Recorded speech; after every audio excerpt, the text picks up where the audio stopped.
Bonsoir à tous, bienvenue dans Reporter, bienvenue au Forum de Liège qui accueille ce samedi Éric Normandin, alias le fascinateur Mesmer, l'homme qui fait de l'hypnose un spectacle envoûtant. Mais l'hypnose, ce n'est pas que du divertissement.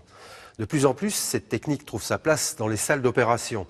On l'utilise pour le sevrage tabagique, elle peut aider à gérer le stress ou les insomnies. Nous pouvons tous l'utiliser à des degrés divers. Et vous allez voir, que ce soit chez le dentiste pour apprendre une langue, pour maigrir, les résultats sont impressionnants. Vos paupières sont lourdes. C'est un reportage d'Axel Noirom. Service d'urgence de l'hôpital Saint-Luc à Bruxelles. Ce petit garçon s'est blessé à la tête.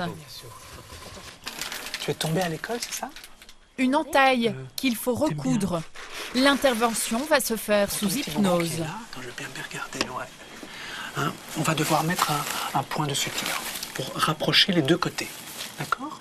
Et pendant que le médecin il va faire un petit point de suture, tranquillement, hein, ici au niveau de ta tête, toi, avec ta maman et avec moi, on va partir ailleurs. Un voyage dans l'imaginaire d'Ignacio, très loin de l'hôpital, car l'intervention se déroule à vif, sans aucun anesthésiant. Si tu veux, faut te concentrer. Tu peux peut-être, si tu veux, tu peux ou fermer tes yeux ou garder tes yeux ouverts. Et on va faire des crêpes ensemble et tu vas m'expliquer comment tu fais avec ta maman. Depuis des siècles, un mystère plane autour de l'hypnose. L'hypnose, ce n'est pas magique. Tout le monde peut plus ou moins se mettre dans cet état.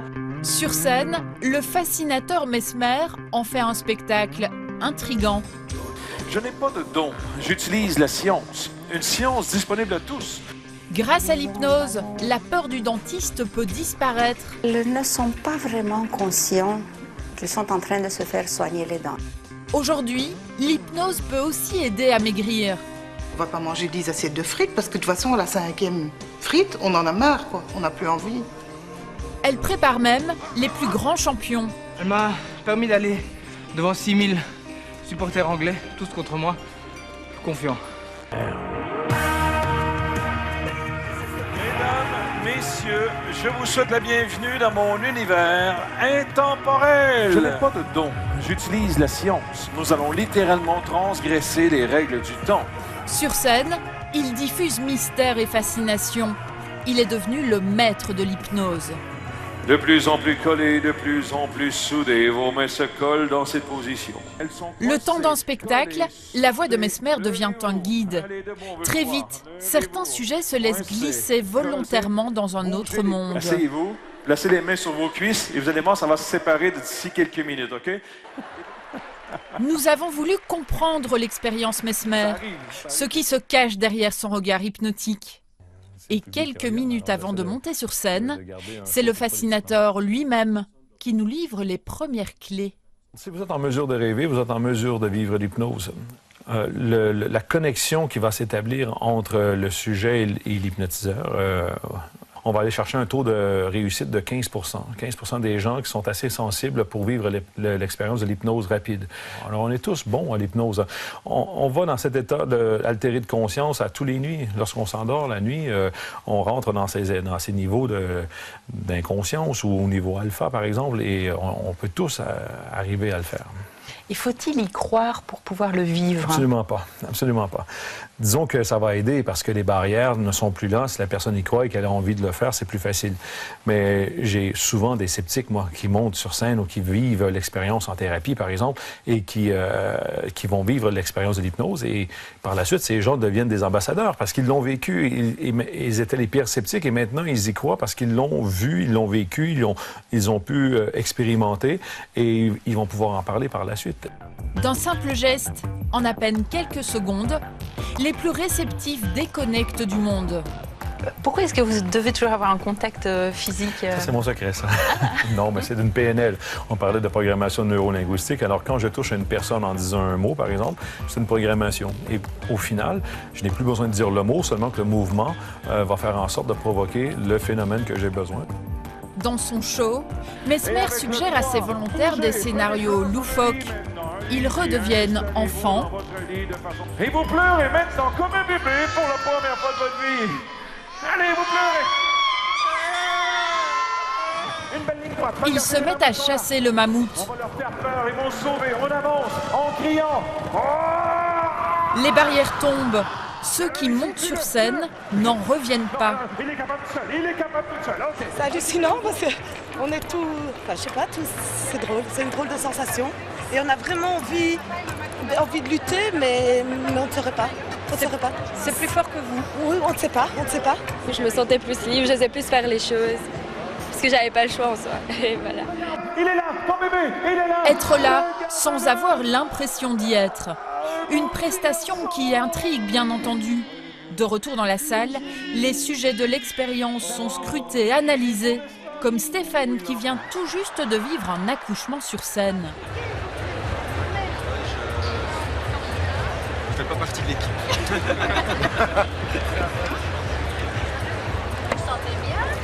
Oui, ça va, ça va. C'est bizarre. Oui, tout à fait. Parce qu'on reste conscient. Eh oui, c'est ça. On reste conscient de tout ce qu'il nous a demandé. Mais on l'exécute sans réfléchir. Mesdames et messieurs, quelque part, oui. On lui fait confiance parce qu'il a bonne réputation, mais ça peut être dangereux, je pense bien, oui. Je peux suggérer tout ce que je veux. Mais est-ce que la personne va accepter la suggestion? Ça, non. Alors, si ça devient contre ses valeurs profondes, elle va bloquer la suggestion. Ou si c'est physiquement impossible pour elle à accepter ou à assumer plutôt, elle va bloquer la suggestion. Quand je dis bloquer, c'est soit qu'elle s'éveille ou soit qu'elle reste inerte, mais elle va bloquer la suggestion. Il y a une chance que c'est comme ça. On a des exemples de protection comme ça souvent. C'est lorsqu'on fait un cauchemar et que le cauchemar devient trop intense. Qu'est-ce qui se passe? On se réveille. Avec l'hypnose, c'est la même chose. C'est dans les mêmes sphères, au niveau du sommeil, au niveau de l'inconscient. Et quand c'est trop intense, on s'éveille. Après 2 heures de show, incrédulité et stupéfaction s'entremêlent. Je suis ingénieur, donc j'aime bien comprendre, mais là, je comprends pas tout. C'est impressionnant, c'est impressionnant. Scientifiquement, il n'y a rien à redire, c'est tout à fait possible. Maintenant, si vite, il fait claque, et ça c'est vraiment assez incroyable. Et maintenant que je l'ai réellement vu, je me dis, ouais, j'essayerais bien. C'est vrai que ça me tente très bien. Retour à l'hôpital Saint-Luc à Bruxelles. Chaque jour, 200 personnes arrivent aux urgences, un milieu en pleine effervescence dans lequel cet homme apporte une profonde sérénité. Comme ce matin-là où Frank Verschuren s'occupe d'Ignacio, 8 ans. Si tu veux, pour te concentrer, tu peux peut-être, si tu veux, tu peux ou fermer tes yeux ou garder tes yeux ouverts. Et on va faire des crêpes ensemble et tu vas m'expliquer comment tu fais avec ta maman. Car Ignacio adore les crêpes. Alors, le médecin focalise toute son attention sur cette recette. L'enfant se laisse aller en état d'hypnose, sans même imaginer ce qui se prépare derrière lui. Tu peux commencer à mettre, tu peux verser la pâte, tu peux y aller, voilà. Bien verser, là c'est important, tu te concentres bien pour percer la pâte. Et tu vois que la crêpe est en train de devenir de plus en plus très bien, voilà, clic, très bien. Le médecin parle sans cesse, toujours plus vite. Ignacio ne bouge pas, malgré l'aiguille qui le recoue à vif. Ici, j'ai fait un point de suture, donc c'est pas vraiment un mouvement très délicat. Tout se passe très bien. Ça nous permet évidemment de limiter l'usage de médications. Ça a toujours des effets secondaires. Bon, c'est négligeable évidemment, mais il y a toujours un très léger risque. Et ici, ça nous permet d'éviter ce très léger risque pour avoir un risque qui est à 0. Ignacio repart sans traumatisme. Trop timide pour nous parler, c'est sa maman qui fait le bilan. Il est timide, il ne va pas vous raconter tout plein d'histoires ici, mais c'est aussi un brave, en général. Il est brave, donc je pense que ça compte quand même. Un grand courageux. Un grand courageux. Ce service d'urgence est l'un des rares en Belgique à proposer l'hypnose. Depuis 3 ans, Frank Verschuren la suggère dès qu'il le peut à ses patients. Tous nos patients qui viennent aux urgences ont soit peur ou ont soit mal. C'est pas possible autrement. Et avec l'hypnose, on a cette possibilité de modifier cet état un peu d'angoisse et un peu désagréable pour en faire quelque chose d'un petit peu plus calme et apaisant. Et comment est-ce que vous y arrivez justement? Alors, il faut, par différentes techniques, mais le plus important, plus qu'une technique, c'est la communication, la qualité de la communication, de ce qu'on appelle l'alliance thérapeutique qui s'installe entre le patient et le soignant. Et après ça, quelques techniques permettent de déplacer le patient d'un état anxieux vers un état plus apaisé. Alors, est-ce que vous pouvez utiliser l'hypnose dans tous les cas de figure, où il y a vraiment des cas de figure bien précis? Alors, c'est vrai que dans la majorité des cas, on va l'utiliser pour des actes douloureux, les gens qui viennent pour une fracture, un déboîtement d'épaule ou bien une plaie à suturer. Mais finalement, on peut aussi faire ce qu'on appellerait de la conversation hypnotique. C'est pas vraiment de l'hypnose, mais c'est déjà simplement par le ton de la voix, la façon de réutiliser les mots du patient, toutes ces techniques-là qui sont déjà une petite forme d'hypnose.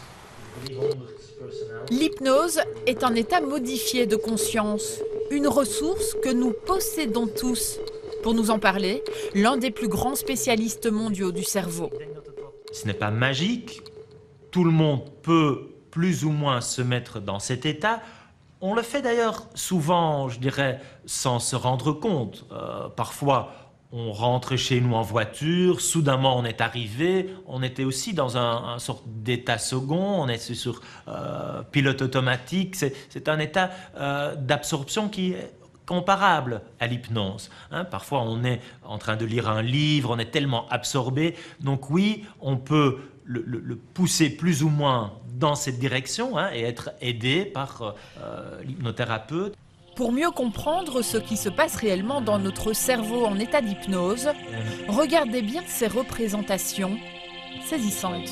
Ici, nous regardons l'activité du cerveau sans stimulation, où il y a différents réseaux. On a dit comme il y a un système moteur, un système visuel, il y a aussi un réseau de la conscience du monde extérieur qui est devant, derrière, des deux côtés, qui est toujours en bleu, comme on vient de dire, qui est toujours là quand on est simplement distrait, et on voit qu'il est déconnecté quand vous êtes dans ce fameux état hypnotique. Avec Marie-Elisabeth Fémonville, ils ont été les premiers à démontrer que sous hypnose, les zones du cerveau communiquent différemment entre elles. Ils ont aussi remarqué que l'activation de la douleur est diminuée.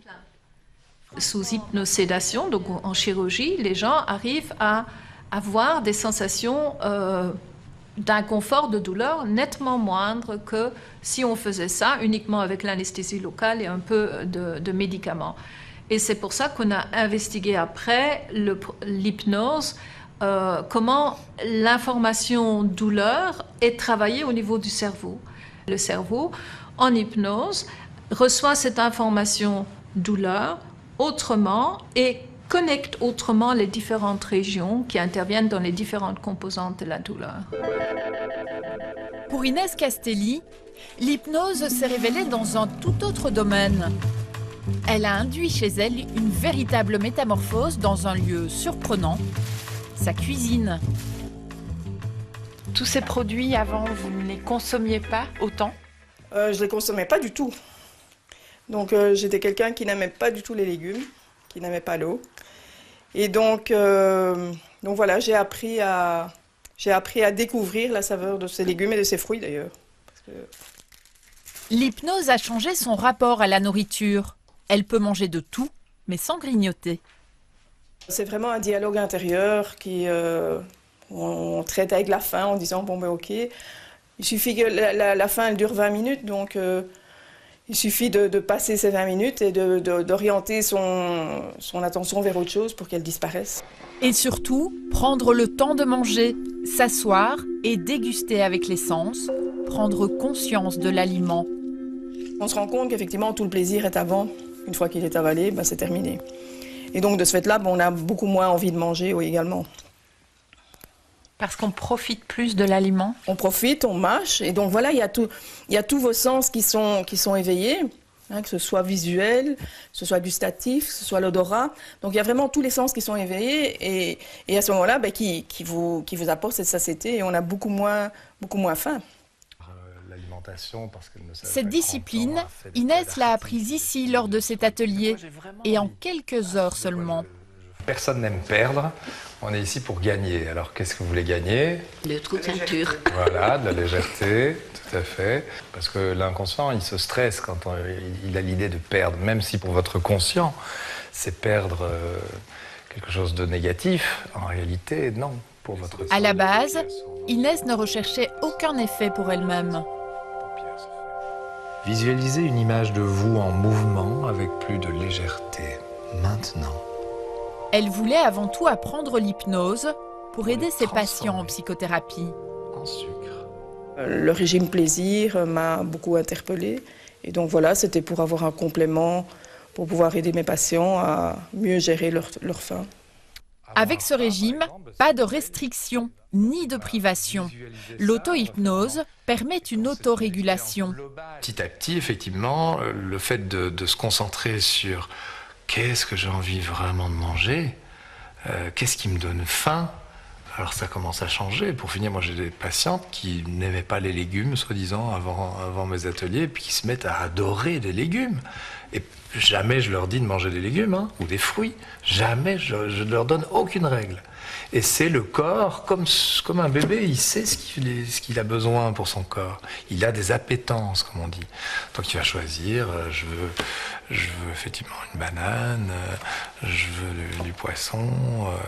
Et donc ça redevient instinctif. Et donc très très vite, en fait, même à partir du moment en plus où il n'y a aucune restriction, ils ne sont plus tentés de transgresser l'interdit. Et la transgression de l'interdit, c'est ce qui fait craquer le plus. Donc très très vite, ils trouvent une alimentation saine.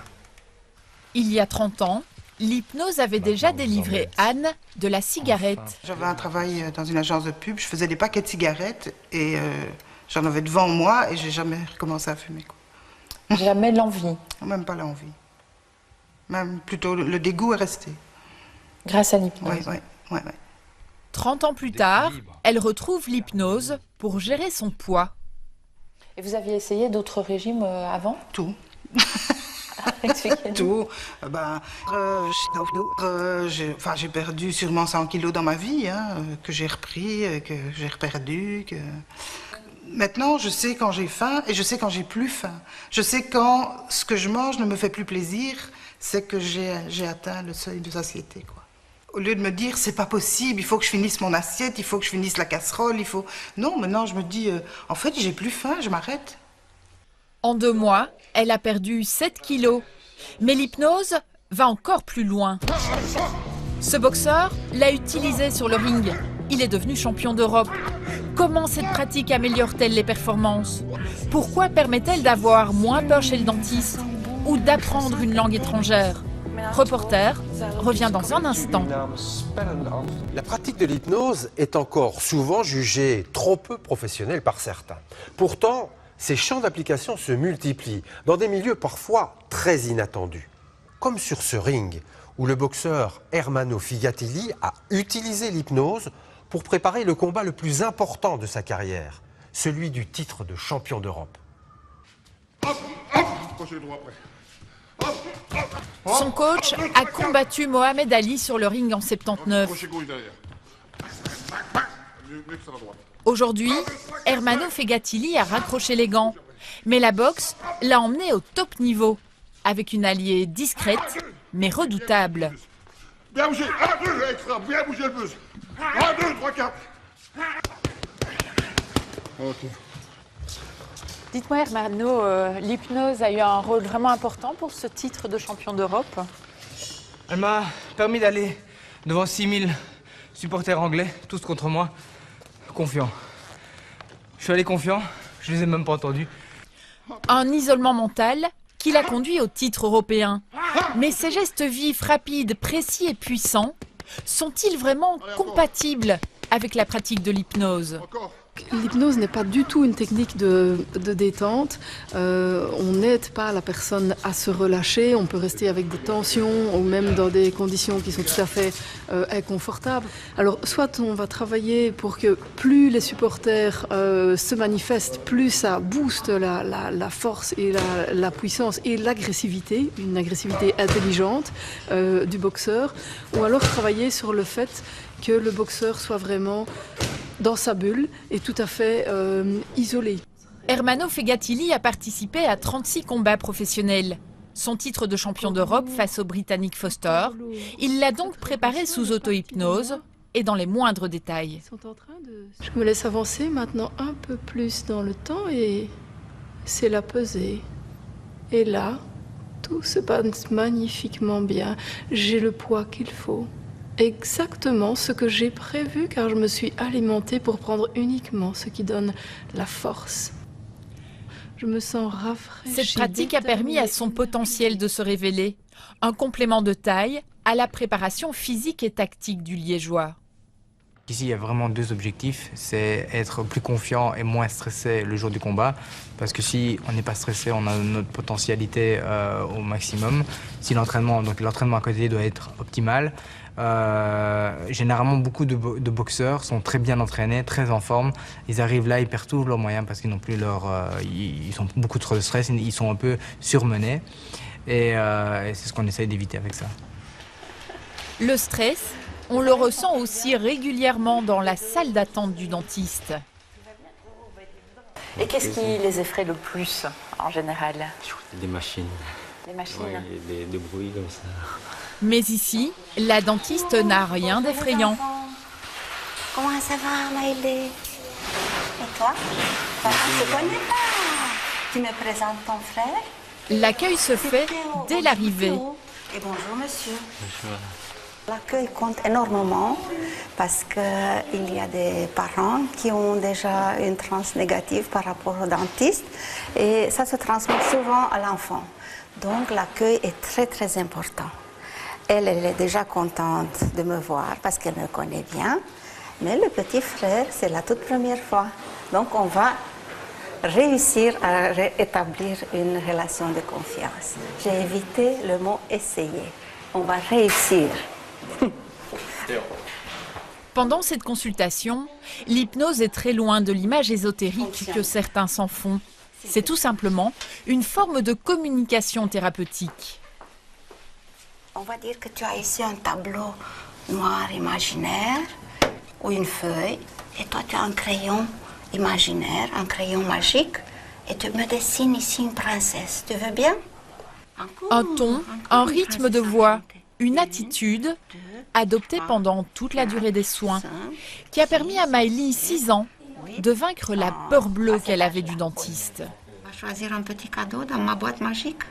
Oui, c'est un enfant qui a eu beaucoup de problèmes dentaires, qui a été soigné sous anesthésie générale et on a regagné sa confiance. On peut voir facilement qu'elle vient avec beaucoup de plaisir ici. Et les parents sont très disciplinés, très réguliers, ils reviennent 2 fois par an et donc on va s'en sortir très bien comme ça.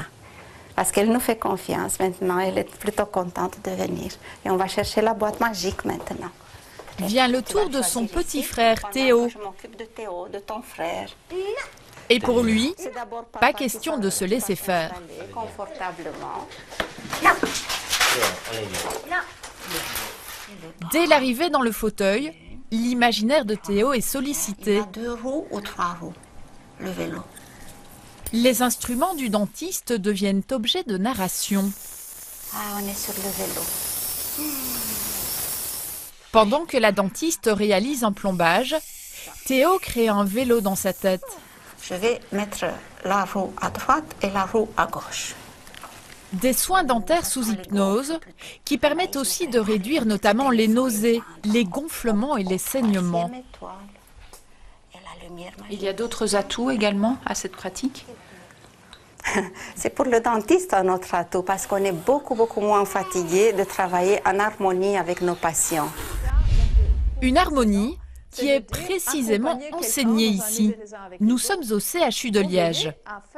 Je vous ai dit déjà la dernière fois que l'hypnose est un talent que chaque individu possède et peut mettre en avant ce talent et le vivre lui-même. On ne peut se mettre en hypnose que soi-même. Dans la salle de cours, des médecins, des pédiatres et des psychologues, car le personnel soignant est toujours plus nombreux à s'intéresser à cette technique. Donc je vous invite de prendre quelque part ici dans la pièce un objet, un point, et de poser votre regard de façon fixe sur cet objet, sur ce point. Nous retrouvons Marie-Elisabeth Fémonville, médecin anesthésiste, mais surtout pionnière de l'utilisation de l'hypnose en milieu hospitalier. Et un peu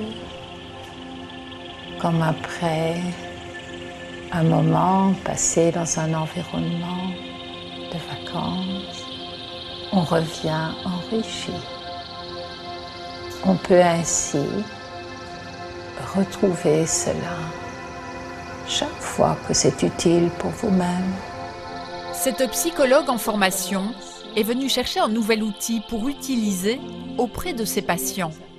Je suis fort démunie parce qu'en tant que psychologue, on attend toujours un feedback de la part de nos patients et ici parfois j'en ai pas. Et donc je me dis, ben voilà, chez certains patients qui sont paraplégiques, trachéotomisés, qui peuvent pas s'exprimer et qui ont une grosse anxiété majeure, qui ne les quittent jamais, je me dis voilà, si je pouvais apporter parfois un peu de répit dans ces situations-là. Accompagner un patient dans un processus hypnotique ne s'improvise pas. La profession n'est pourtant pas encadrée. Aucune formation n'est obligatoire en Belgique. C'est inquiétant parce que les personnes peuvent faire confiance à des gens qui n'ont pas des compétences dans le domaine du soin. Hypnothérapeute n'est pas protégé. Donc pour moi, ce n'est pas une formation certifiante. D'accord ? On peut se former dans des écoles qui normalement sont reconnues par la Confédération francophone d'hypnose et de thérapie brève, mais il faut être prudent quand on s'adresse à quelqu'un qui propose l'hypnose. Bonjour. Bonjour. S'il est bien maîtrisé, le pouvoir de l'hypnose s'exprime dans des domaines variés, jusqu'à l'école. Arrêtez de fumer. On va vous apprendre aussi le blocage de vos paupières, donc qui vont vous servir à pouvoir éliminer toute source de distraction, mais surtout développer l'ouïe. Première étape de ce cours très particulier, apprendre à se plonger en auto-hypnose. Vos paupières sont de plus en plus lourdes. Véronique est venue ici afin de pouvoir parler italien avec ses clients. Cette séance va lui permettre de mieux ancrer la matière. Alors là, tout à fait détendu. C'est vraiment hyper confortable. Et donc, après, quand le cours suivra, on est vraiment en bonne condition de réception. Ceci permettra à la personne, à l'élève, d'entendre d'une autre manière, d'entendre la musique de la langue étrangère, les intonations, les accents toniques, car on n'apprend pas à parler. Je dis bien à parler une langue étrangère à travers la grammaire, on l'apprend bien à travers les phrases entières. Ce qui n'empêche pas de dire tout de suite que, bien évidemment, la méthode traditionnelle est complémentaire pour apprendre à lire et écrire. Ça va de soi. Cassandre, elle, a déjà suivi une quarantaine d'heures de cours. D'accord. Je te laisse faire à ton aise. Oui. Installe-toi. Et je reviens dans 5 minutes. Car ici, la leçon se fait en partie couchée, en mode alpha.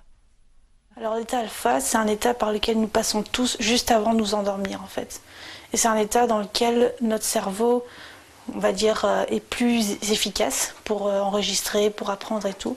Et le but de cette méthode, en fait, c'est de rester dans cet état pendant toute la leçon. Et comme ça, on peut mieux répéter, on est plus attentif à ce que le prof raconte. Concentration et mémorisation sont effectivement favorisées dans cet état. Door de stijging van de dollar zijn we veel klanten verloren. À cause de la montée du dollar, nous avons perdu beaucoup de clients. Door de stijging van de dollar zijn we veel klanten verloren. Door de stijging van de dollar zijn we veel klanten verloren. Door de stijging van de dollar zijn we veel klanten verloren. Une mémorisation jusqu'à 4 fois plus élevée pour certains sujets. L'information rentre comme du couteau dans du beurre, en fait. Et elle est reprise par après, et on la modifie lors de la discussion, on la retravaille lors de la discussion, et ça avance beaucoup plus vite, beaucoup plus efficacement. Après l'apprentissage sous hypnose, place à la conversation. L'élève parvient ainsi à s'exprimer plus naturellement. En wat was het moeilijkste examen voor jou? Het was grondgerecht. Grondrecht. Grondrecht. Absoluut. Cassandre avait des bases en néerlandais, mais insuffisantes pour ses études universitaires.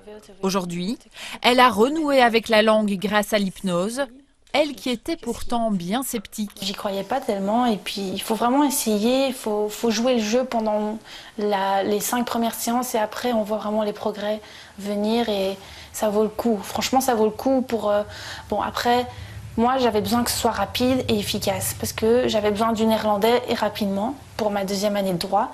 Donc j'ai fait un programme assez serré avec eux et je trouve que c'est le plus efficace parce que on n'a pas le temps d'oublier ce qu'on a appris et quand on écoute plusieurs fois, ça revient naturellement en fait. Ça crée des automatismes en fait dans le cerveau. Dans cette salle, c'est la rencontre entre hypnose et musique. Peut-être que vous sentirez. Qu'est-ce que c'est cet appel à l'aventure? Donc c'est faire confiance en se laissant guider. Ok. Et donc plutôt le lâcher prise. Et pour y arriver, il se laisse conduire par la voix de l'hypnothérapeute. Par ce mouvement spontané qui va de gauche à droite, écoutez ce rythme naturel, comme si vous étiez un pendule. Et le vent vous pousse. Cette psychologue a développé l'hypnomove, une méthode, dit-elle, qui permet de vivre les choses plus intensément. Au lieu d'être assis comme pour une séance d'hypnothérapie individuelle dans un cabinet de thérapie, eh ben, ils vont bouger dans l'espace et ça permet, je trouve, entre autres, de rester vraiment concentré dans sa séance. Et aussi, le fait de faire ça ensemble, ben, il y a une espèce d'émulation qui se passe.